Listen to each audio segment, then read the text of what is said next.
Hi, science will set you free. I'm an atheist and I don't believe in God because there is no evidence of his existence. I know why you believe in God. You believe in God because you don't know how things were formed. When you see anything, you say, "Oh, God made that."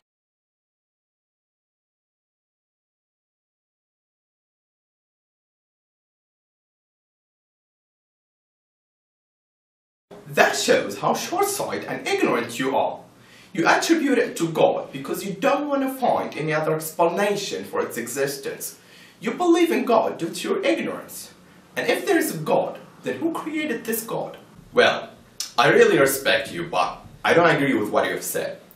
Do I believe in God because I don't know any other explanation for creation than I attribute it to God? Actually, no.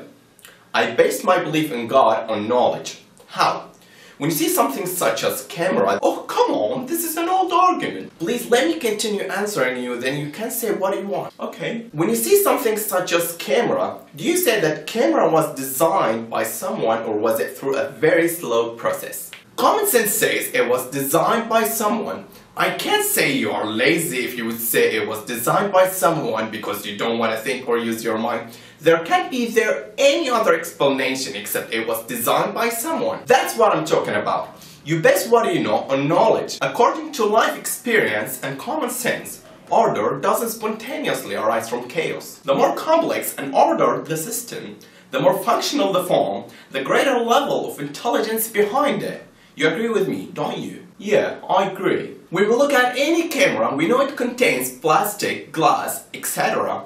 And we know it all comes from sand and oil. If you found this camera in the desert, can you say this camera came from billions of years of random events? No. Why? As we agreed, order doesn't spontaneously arise from chaos. Good. So what about the origin of the first cell? It's by a very slow process. Okay, now let's see if random events or a very slow process could produce one cell or even one protein. Protein consists of amino acids, and there are more than 250 varieties of amino acids in natural.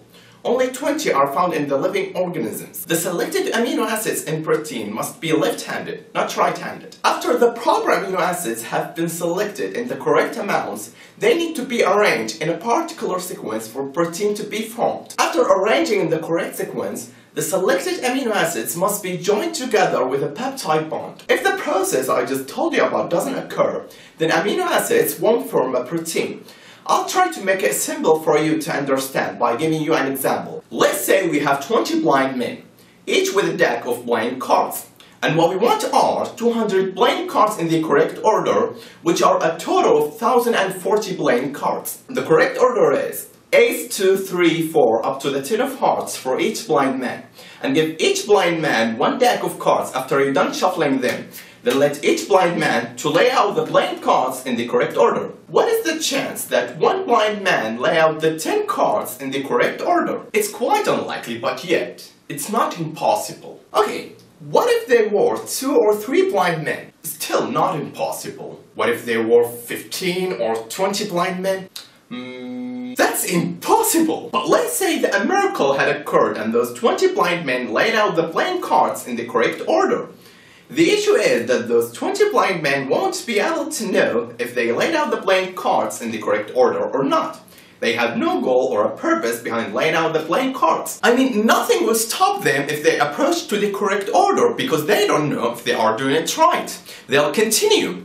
And the same idea applies to amino acids when they come together to form a protein. The deck of cards are like the various amino acids, and the 200 cards in the correct order like the 200 amino acids in the correct order that form the proteins.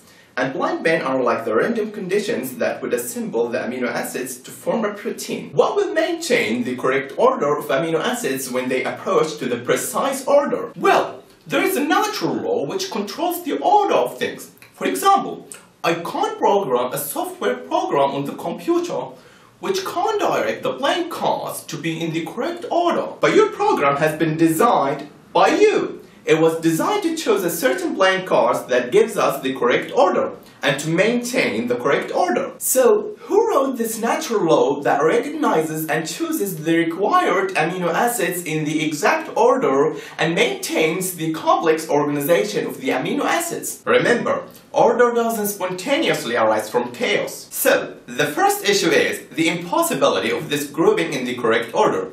The second issue is amino acids are unaware whether they approach the correct order or not. And the third issue is maintaining this in the correct order and also recording the details into code and copying them, then again copying them. Could the very slow process produce such a law like that? Russian scientist Alexander Oberon said, "The spontaneous formation of such an atomic arrangement in the protein molecule would seem as improbable as the accidental origin of vowels and need from scattered letters." And all what we are talking about right now is only one protein.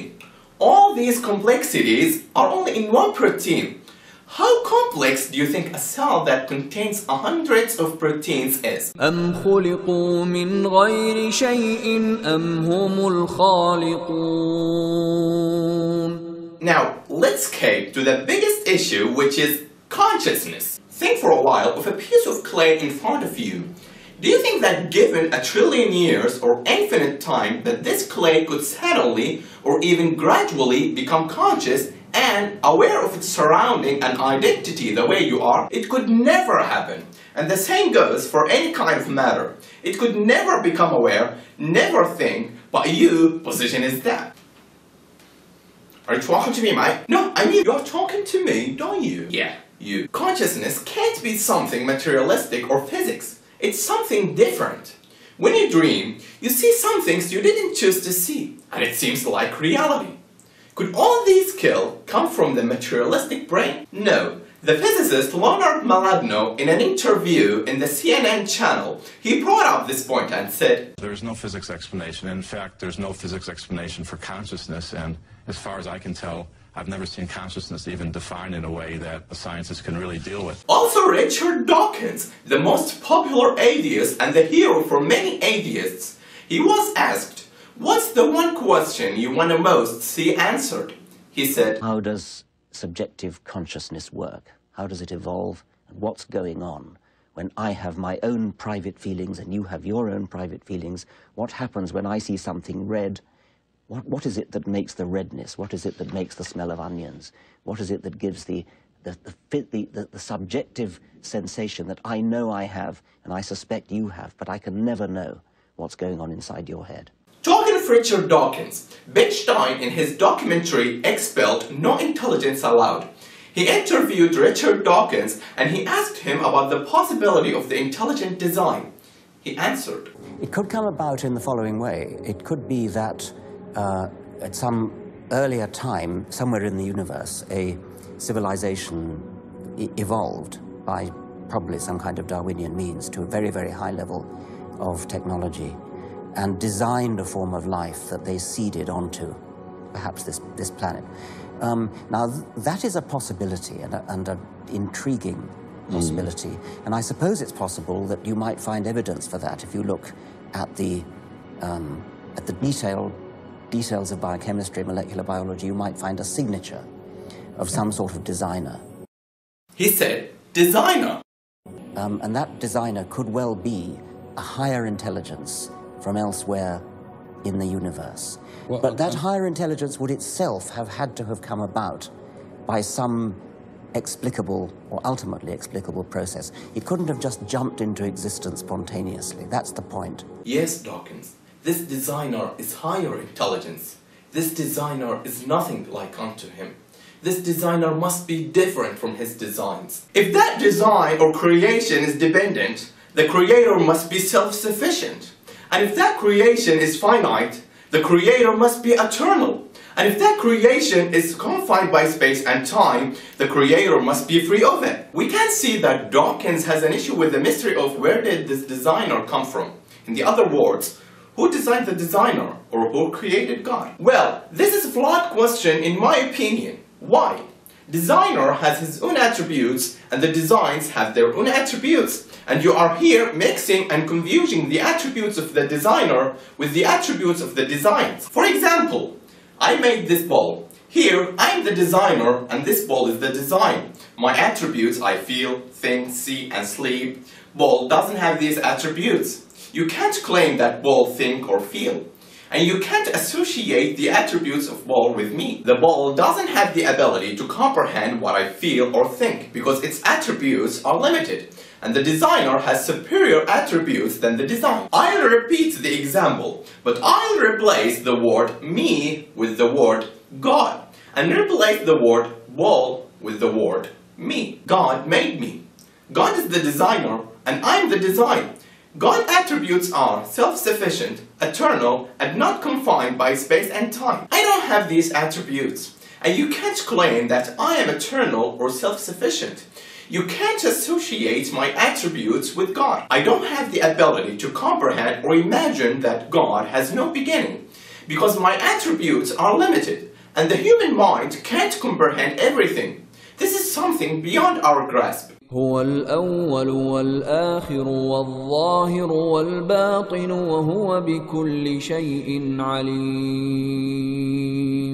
I bear witness that there is no God but Allah, and I bear witness that Muhammad is the messenger of Allah, and I bear witness that Jesus is the servant of Allah and His messenger. Thanks for watching this video, and I do apologize if I said anything wrong.